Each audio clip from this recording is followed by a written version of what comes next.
Budget सत्र हिमाचल प्रदेश में आजकल चल रहा है विधानसभा में, और बजट सत्र में जो कट मोशन पर चर्चा होने के बाद जब मंत्री विभाग का उत्तर देते हैं, उसके बाद कट मोशन पर वोटिंग होती है, और वोटिंग के समय अगर वॉइस वोटिंग अपोजिशन वालों को कन्विंसिंग ना लगे तो वहां डिवीजन ऑफ वोट जो है वो मांगने का अधिकार है। और हमने उसी के लिए आग्रह किया था, लेकिन 2 बार आग्रह करने के बावजूद भी हमारी बात को नहीं सुना गया, हाउस को एडजॉर्न कर दिया गया। और ऐसी सूरत में जब सारी चीजों को लेकर के हम अध्यक्ष मोदी जी से मिलने के लिए सारे विधायक जा रहे थे तो मार्शल खड़े कर दिए, और मार्शल खड़े करके विधायकों के साथ जो जिस प्रकार से व्यवहार हुआ है, धक्के मुक्की हुई, विधायक घायल हुए हैं, गले से पकड़ लिया विधायकों को मार्शल के माध्यम से। यह आज तक हिमाचल प्रदेश की विधानसभा के अंदर कभी नहीं हुआ। और उसके बाद जब हम उनको मिलने के लिए उनके ऑफिस में प्रवेश किए तो अध्यक्ष महोदय मुकर जाते हैं, कहते हैं कि हमने तो आदेश किए ही नहीं, मार्शल किसने लगाए। और जो सिक्योरिटी इंचार्ज है वो बोलते हैं कि हमको स्पीकर साहब के आदेश है। तो ये सब दुर्भाग्यपूर्ण परिस्थिति है। और दूसरी बात मैं इस बात को लेकर के जरूर कहना चाहता हूँ, जो घटनाक्रम घटित हुआ है हिमाचल प्रदेश में राज्यसभा के चुनाव के परिणाम आने के पश्चात, भारतीय जनता पार्टी के हमारे जो प्रत्याशी थे हर्ष महाजन जी, वो जीते हैं और सरकार बहुत बड़े बहुमत में थी, उसके बावजूद भी जीते हैं। और स्वाभाविक रूप से जो जीतने के जो सारी चीजें घटनाक्रम जो घटित हुई हैं सब वहां पर, उसमें अगर हम देखें तो वर्तमान में कांग्रेस की सरकार को सत्ता में रहने का कोई अधिकार नहीं है, यही मैं कहना चाहता हूं।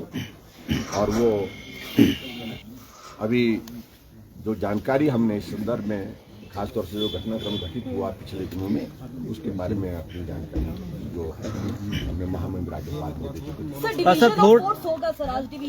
देखिए, हमें कई तरह की एप्लीकेशन है कि जिस प्रकार से व्यवहार विधानसभा अध्यक्ष का है वो हमारे विधायकों को सस्पेंड कर सकते हैं ताकि कॉम्पिटिटिवली बजट को पारित किया जा सके। ये भी एक आशंका है जो हम जाहिर कर रहे हैं। और इसके अलावा मुझे ये भी मालूम पड़ा कि कांग्रेस के कुछ विधायकों को नोटिस दिए हैं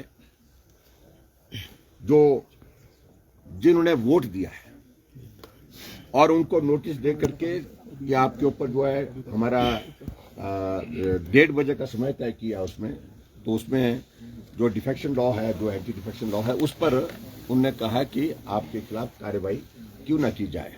अपना पक्ष प्रस्तुत करने के लिए उनको 1:30 बजे बुलाया गया। तो उनको सस्पेंड करने की उनकी ओर से जो मंशा जाहिर की जा रही है वो भी एक संभावना है। और ऐसे में बहुत सारी चीजों को वो करने जा रहे हैं जो कि नियम के मुताबिक नहीं है। राज्यसभा में नंबर 1 व्हिप जारी नहीं होता है, व्हिप जारी किया कांग्रेस ने। दूसरी बात, राज्यसभा में कोई क्रॉस वोटिंग होती है तो उसमें वो इनवैलिड नहीं होता है, उसके लिए तो इलेक्शन कमीशन ने क्लियर गाइडलाइंस की। और जबकि मुख्यमंत्री बार बार यही कहते रहते हैं कि अगर आपने क्रॉस वोटिंग किसी ने भी की तो वो वोट इनवैलिड माना जाएगा, लेकिन उसमें इलेक्शन कमीशन ने डायरेक्शन दी, इसमें वो फिर वो चुप हो गए, उसके बाद कोई जवाब नहीं दिया।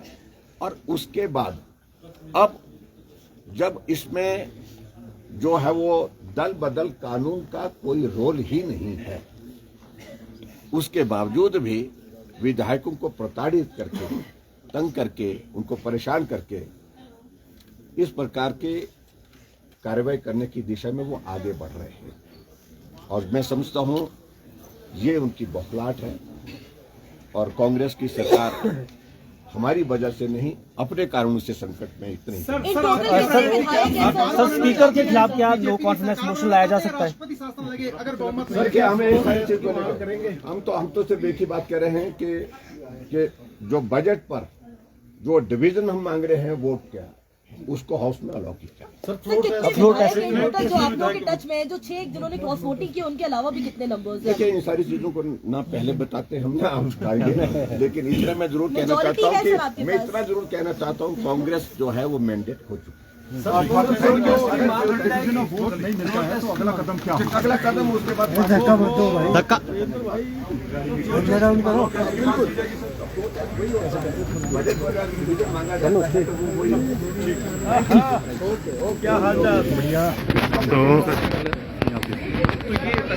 तो देखिए साफ तौर पर जो है नेता विपक्ष जयराम ठाकुर की तरफ से यहाँ पर कहा गया है कि डिवीजन ऑफ वोट मांगा गया है और जो 6 विधायक इनके साथ चल रहे हैं उनको प्रताड़ित यहाँ पर किया जा रहा है। इस तरह के ये आरोप जो है यहाँ पर सरकार पर लगा रहे हैं। उनकी विधायकी रद्द करने की जो है यहाँ पर जो है बात सरकार की तरफ से की गई है। इस तरह के आरोप इन्होंने लगाए हैं और राजभवन में राज्यपाल से भी जो है इस तमाम चीज़ों की जो है वो जानकारी इनको दी है। और 1:30 बजे का टाइम, जिस तरह से इन्होंने कहा कि 1:30 बजे का टाइम जो है उनको दिया गया है, व्हिप जारी की गई है। व्हिप की हमने आपको पहले ही जानकारी दे दी थी। सरकार की तरफ से जो है वो व्हिप जारी की गई है कि आप वहां पर पहुंचें और सरकार के पक्ष में वोट डालें। तो फिलहाल इतना ही, थोड़ी देर बाद कुछ और अपडेट के साथ मिलेंगे। आप बने रहें पंजाब केसरी हिमाचल के साथ।